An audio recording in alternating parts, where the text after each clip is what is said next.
Tu palabra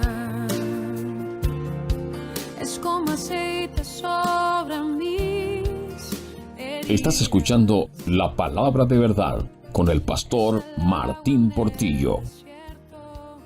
Y el calor en el invierno. Tu palabra. Por favor, sus Biblias en la carta del apóstol Pablo a los Efesios. Vamos a ubicarnos en el capítulo 4,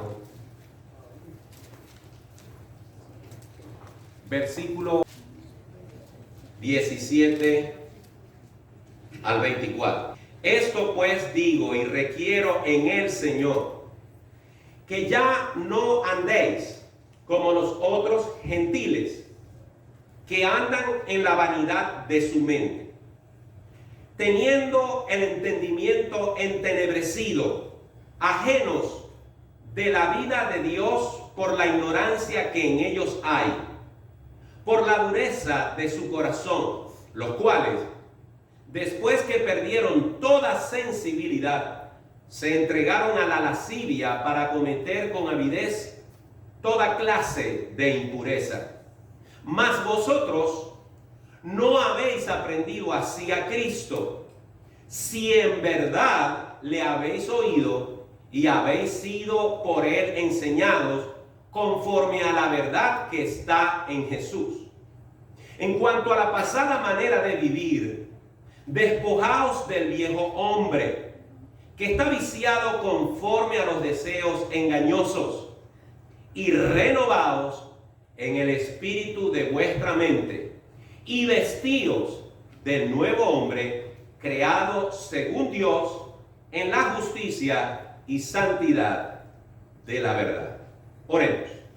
Nuestro buen Dios, Padre eterno, al abrir la Escritura, procuramos encontrar en ella el tesoro que hay desde el primer capítulo hasta el último.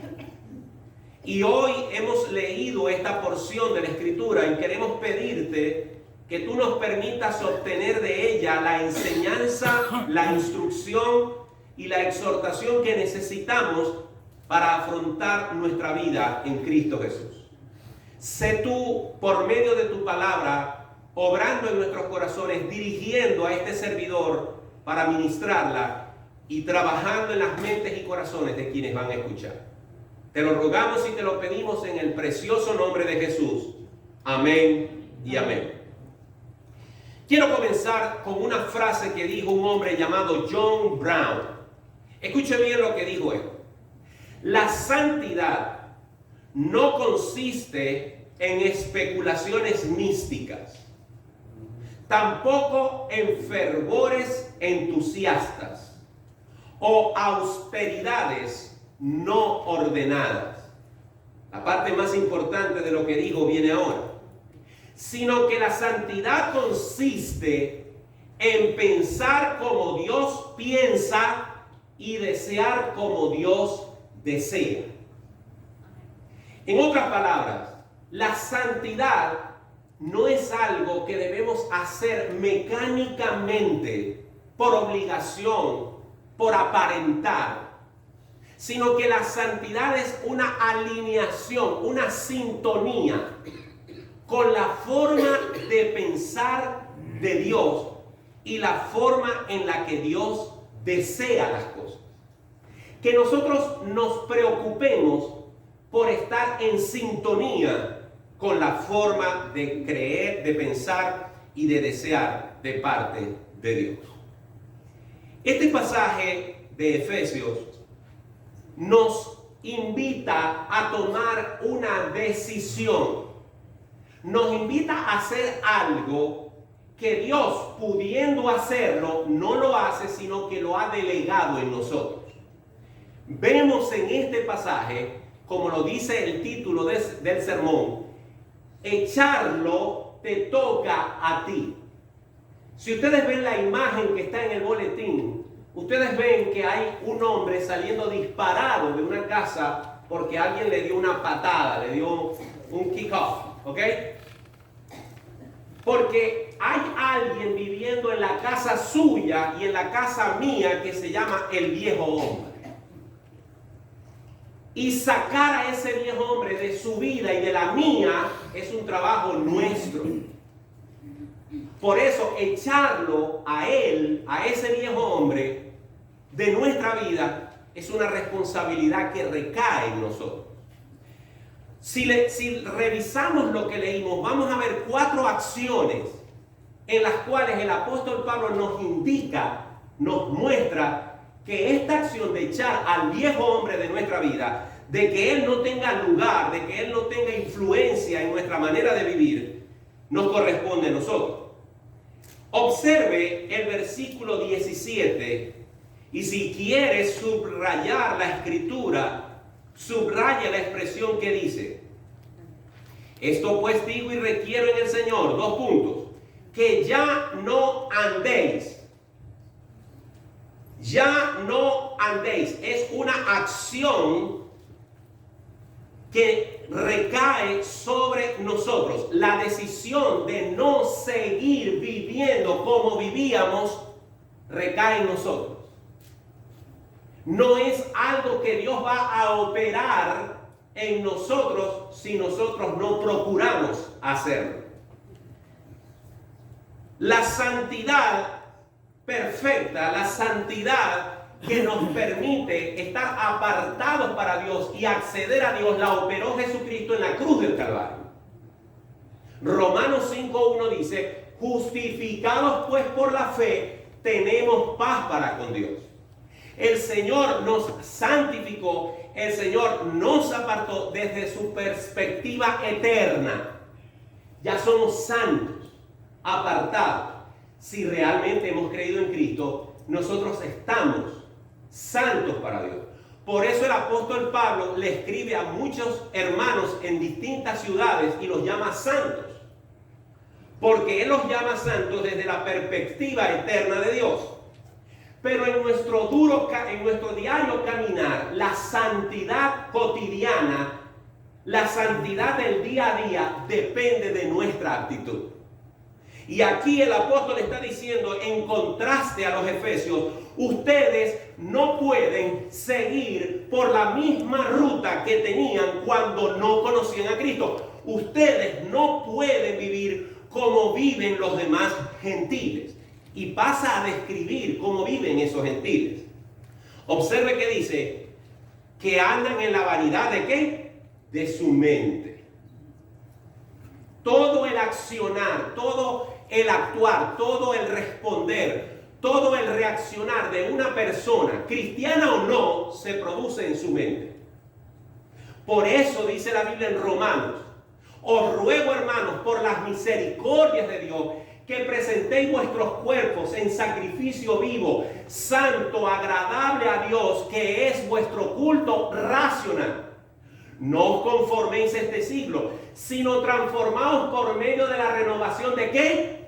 De vuestra mente, para que comprobéis cuál es la buena voluntad de Dios, agradable y perfecta. Cuando una persona no entrega el control de su vida, no entrega el comando central a una mente que es la mente de Cristo, va a tener problemas para poder vivir la vida cristiana. La Biblia dice en Romanos 1, versículo 18 en adelante, que a los que han cambiado la gloria de Dios por ídolos, Dios los entregó a una mente reprobada para que hagan cosas que no convienen. Pero si aplicamos esto al revés, si nosotros cambiamos la gloria del mundo por darle la gloria a Dios, entonces Dios nos va a dar una mente que es la mente de Cristo para hacer todo lo que es bueno, lo que es agradable, lo que es digno de alabanza. El apóstol Pablo le advierte a los efesios que ya no deben andar. Y esa es una acción que me corresponde a mí. Es una decisión que tomo yo, consciente y deliberadamente. Yo no quiero andar como los otros gentiles. Pero observemos más adelante en el versículo 20. En el versículo 20 dice: mas vosotros no habéis aprendido así a Cristo.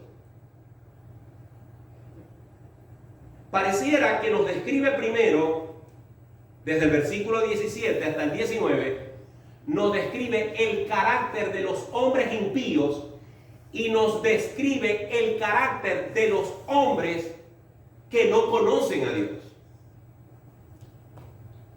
Pero el versículo 20 hace un contraste, traza una línea y dice: estos son los que no conocen a Cristo. Así viven los que tienen su mente corrupta, entenebrecida. Se han dispuesto a vivir con un corazón duro, viven en lascivia, viven en tentaciones, viven en profunda ignorancia de las Escrituras. Mas vosotros, dice el verso 20, ustedes no pueden vivir así. Ustedes no han aprendido así de Cristo. Pero entonces el verso 21 usa una figura literaria que Pablo usa recursivamente en sus cartas, y es el sí condicional. Pablo no da por sentado que todos los que lo están escuchando son verdaderos cristianos. Él asume, él prefiere suponer que es así. Por eso usa el sí condicional. Él dice: si ustedes, versículo 21, en verdad han oído y habéis sido por él enseñados conforme a la verdad que está en Jesús, si eso ha acontecido genuinamente en sus corazones, entonces ustedes no pueden vivir como viven los demás hombres. Pero tienen que haber realmente escuchado y haberse adaptado, haberse dejado enseñar por el Señor Jesucristo mismo. Amén. Observen que no es Pablo el que está diciendo lo que yo les he dicho, lo que yo les he enseñado. Es Cristo el que ha tenido que producir ese cambio en vosotros. Porque el que produce el cambio es el Señor Jesús. Si en verdad, si genuinamente eso ha sucedido en nuestros corazones. Miren, los pastores, se lo decía ahora en la clase a los que se van a bautizar, los pastores no tenemos, y gracias a Dios que no lo tenemos, un aparato que nos permita saber si quienes están frente a nosotros son verdaderos cristianos o no. Yo tengo que actuar de buena fe. Tengo que darle a usted, incluyendo a mi esposa y a mis hijos, tengo que darles el voto de confianza, el beneficio de la duda, de que si yo le pregunto mirándole a los ojos, ¿usted cree en Cristo como su Señor y Salvador? Y usted me responde que sí. Yo tengo que creer que eso es verdad.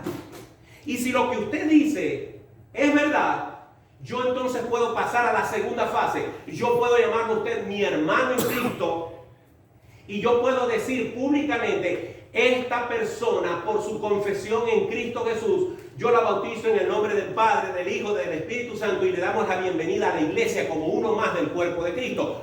No es mi responsabilidad si esa persona no ha nacido de nuevo. No es mi responsabilidad si lo que sale de su boca es pura apariencia. Ese es un problema de esa persona con Dios.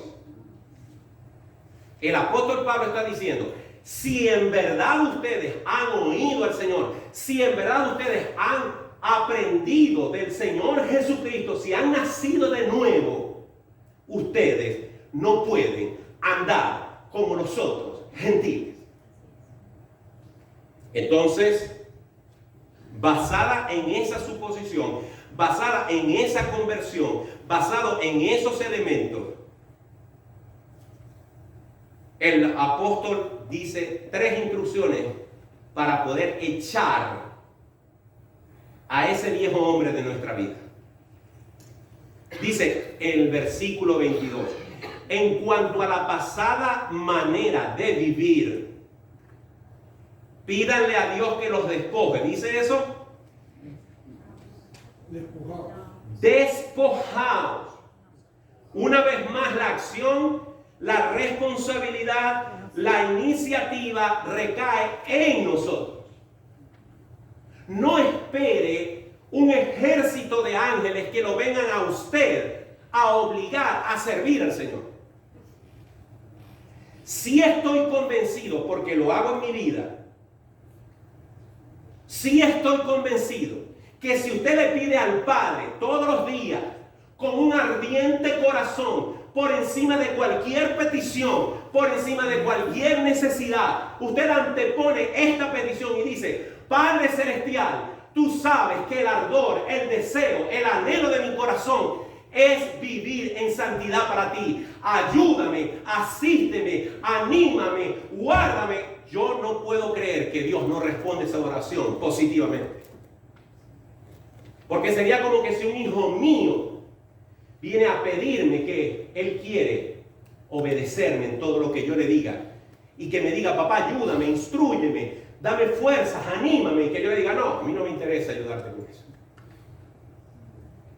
El despojarse, el querer vivir una vida limpia de los harapos de la vida anterior, de las vestiduras feas, sucias, hediondas de nuestra vida anterior, despojarme de eso es algo que lo tengo que hacer yo.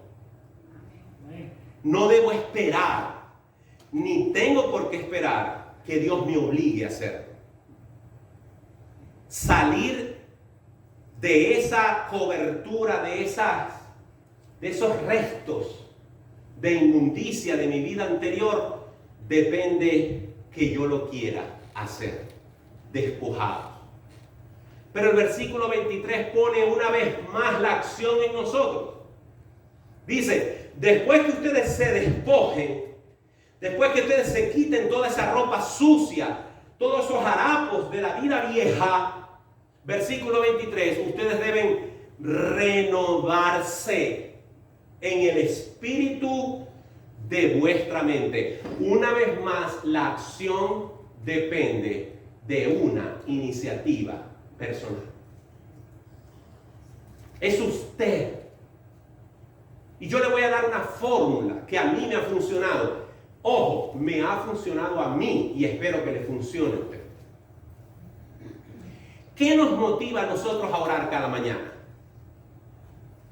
Lo dijimos la semana pasada, que nuestro clamor, que siempre lo hacemos con intensidad, cuando alabemos a Dios, lo hagamos con la misma intensidad que cuando clamamos. Que el mismo interés en orar para que Dios nos asista sea el mismo interés que tenemos en Dios para alabar su nombre. Pero cuando usted cada mañana se levanta a orar, seamos sinceros, la mayoría de nosotros tiene una lista grande de cosas que pedirle a Dios. Sanidad, provisión, resolución de conflictos, ánimo, en fin, tantas cosas. Lo que a mí me ha funcionado es esto.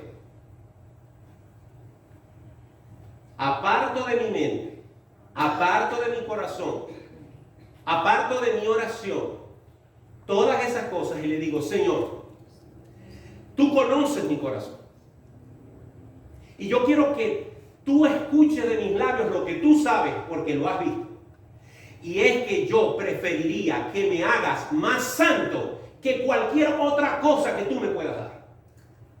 Yo preferiría que tú me hagas menos Martín Portillo y más el Martín lavado y comprado por la sangre preciosa de Jesús. El Martín Portillo lleno del Espíritu Santo. El Martín Portillo que reacciona como reaccionaría Jesús. Yo prefiero eso antes que cualquier otra cosa que yo te quiera pedir esta mañana.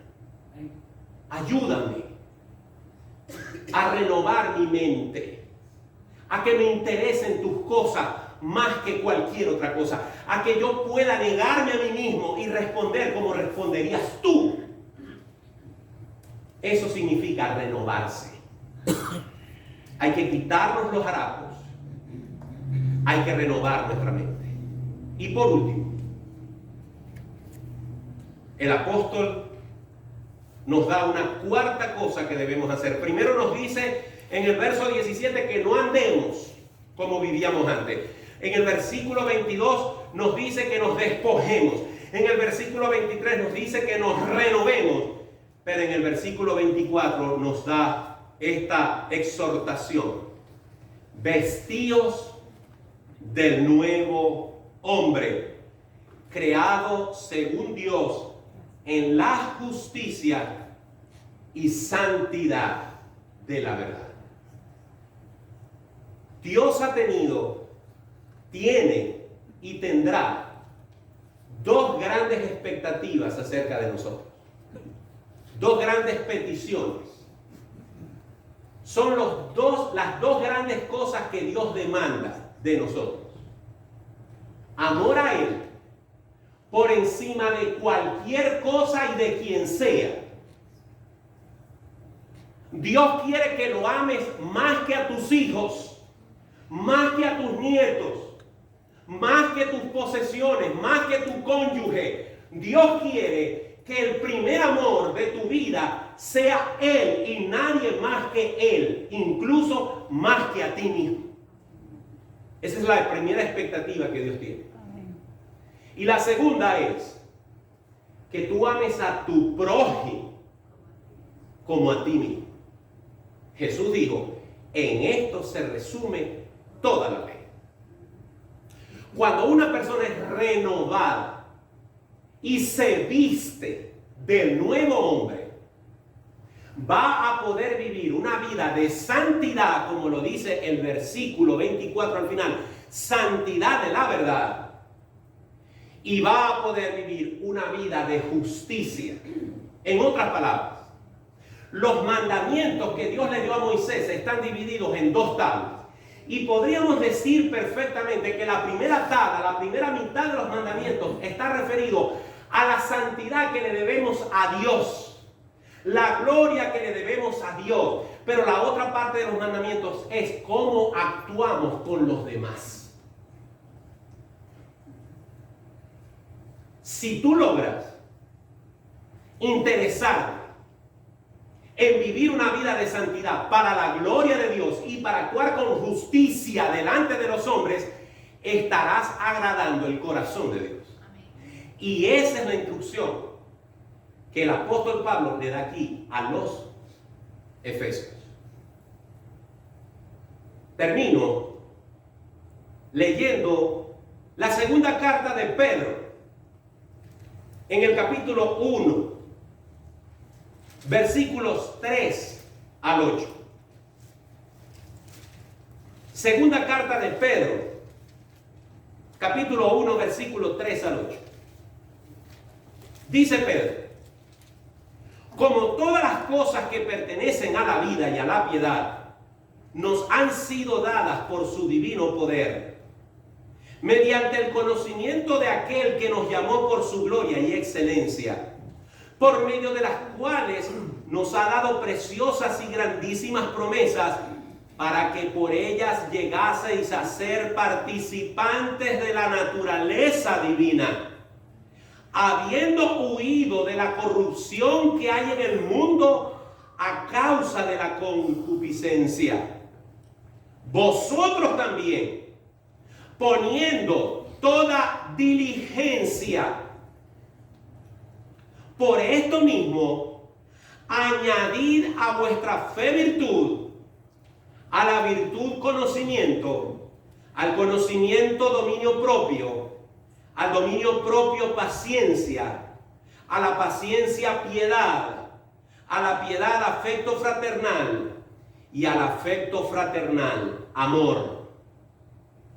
Porque si estas cosas están en vosotros y abundan, no os dejarán estar ociosos ni sin fruto en cuanto al conocimiento de nuestro Señor Jesucristo. Amén. En Venezuela tenemos un dicho que no sé si ustedes lo conocen, y es: a Dios rogando y con el mazo dando.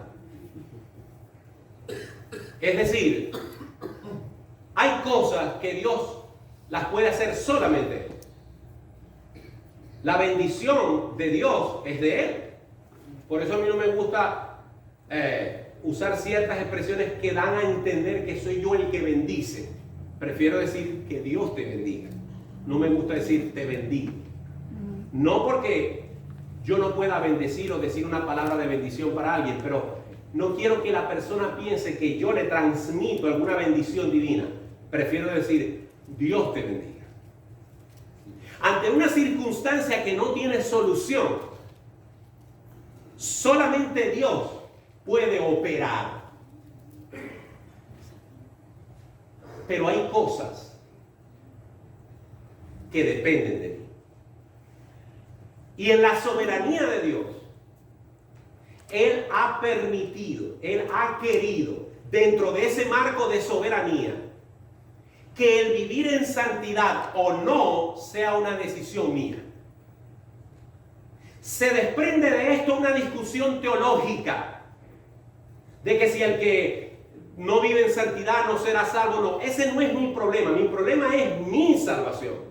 Y decirle a usted que si usted ha nacido de nuevo, en usted debería de producirse un interés por vivir en santidad. Si no se produce, me preocupo por usted.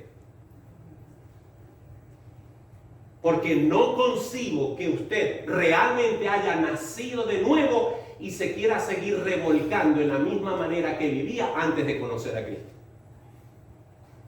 Si usted realmente ha nacido de nuevo, el Espíritu Santo que lo selló, lo va a hacer sentir incómodo y va a procurar, va a desear, va a anhelar que Dios le bendiga y lo conduzca a una vida en la que se parezca más a Cristo. Pero la clave de esto es, tienes que tomar una decisión. Tienes que decidir vivir en santidad. Pongámonos de pie.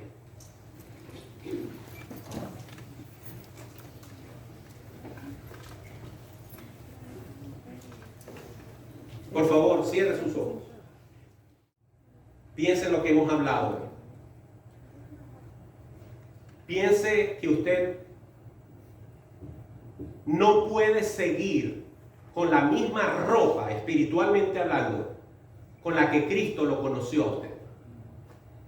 Y si por alguna razón en el transcurso del camino usted decidió regresar y ponerse alguno de esos ropajes viejos, o todavía no se los ha logrado quitar, pídale al Señor que le abra el olfato espiritual y se dé cuenta que huele mal y necesita quitarse esa ropa de encima.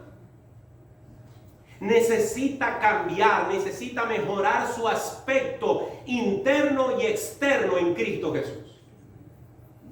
Despójese, saque, eche, patee al hombre viejo de su vida. Sáquelo.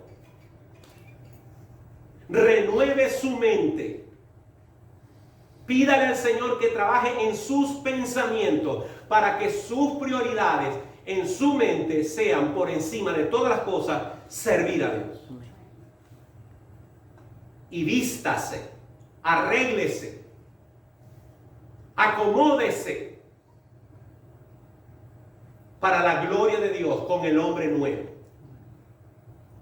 Empiece a buscar virtudes que están allí y que el Espíritu Santo ha querido poner en su vida. Empiece a hacer cosas que la gente diga: algo ha pasado en la vida de fulano que ahora es distinto. Ya no responde igual, ya no mira igual, ya no habla igual, ya no reacciona igual.